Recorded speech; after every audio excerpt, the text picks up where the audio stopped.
Assalomu alaykum.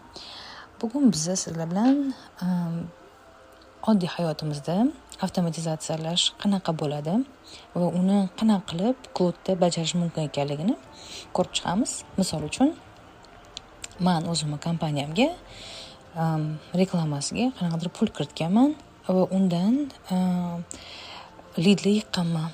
Lekin ular har xil joyda bo'lgani uchun, har xil informatsiyalar bo'lgani uchun ularni bitta joyga to'plab, qayerga ko'proq pul tiksam, qayerga yaxshi tikayotganimni bilolmayman. O'shaning uchun masalan, men hozir sizlarga Cloudda qanaqa qilib bu narsani to'g'ri amalga oshirishni ko'rsatmoqchiman. Proyekt yaratamiz.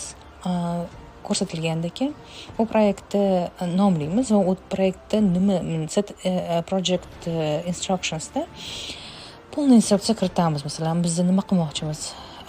Bizga nima kerak? Masalan, hozir menga P&L kerak. To есть men profit per loss ko'rishim kerak. Masalan, men necha pul kiritdim va necha pul chiqyapti.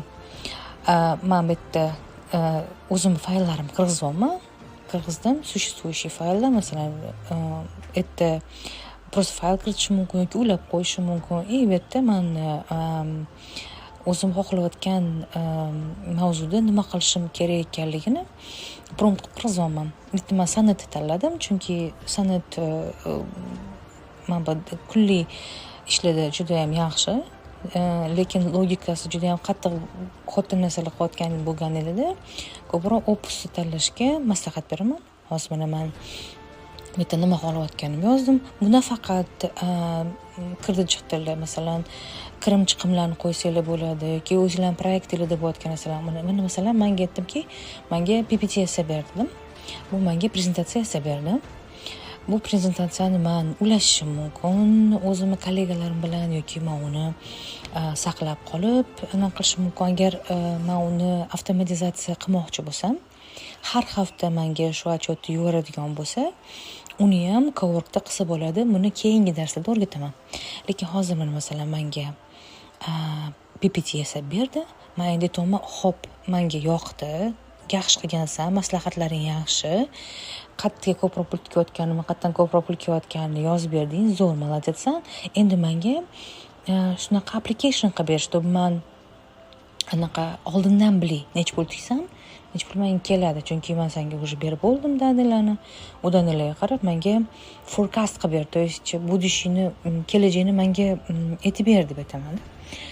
Shunda bu hozir menga shunaqa application qilib beradi, tool qilib beradi. То есть men nima demoqchi bo'lgan, programma qilib beradi. Erta mana hozir mana programma qilib berdi. Erta masalan har bitta men bu masalan LinkedIndami, boshqadami platformada necha pul tiksam, necha oyda menga qancha profit bo'lib qaytadi, qancha loss bo'ladi. Shularning hammasini ko'rsatib beradigan bitta programma yasab berdi. Bu programmani men o'zimga download qilishim mumkin, linkini olishim mumkin, publish bo'ladi. To есть linkini olib, o'zimning kollegalarimga ko'rsatishim mumkin. Anaqa u har doim bitta bo'ladi. Lekin keyingi darsda men sizlarga buni qanaqa qilib avtomatlashtirish mumkin va u har doim siz obnovlять qilgan daniylaringizga qarab turib, mana shu unaqa programma o'zgaradi. Bitta masalan hozir faqatgina существующий данныlar bo'yicha qilib berdi, artifikat qilib berdi. Uni linkini berdi, bo'ldi. Bitta hech narsa o'zgarmaydi. Bu hammasi statichniy. Lekin agar uni avtomatlashtirish mumkin bo'lsa, xohlasanglar, uni ham qilsa bo'ladi. Uni Coworkda qilamiz. Hozircha shu narsani qilib turinglar menga o'zingizlar rezultatlarni DM qilib qoldirib qo'yinglar. Rahmat.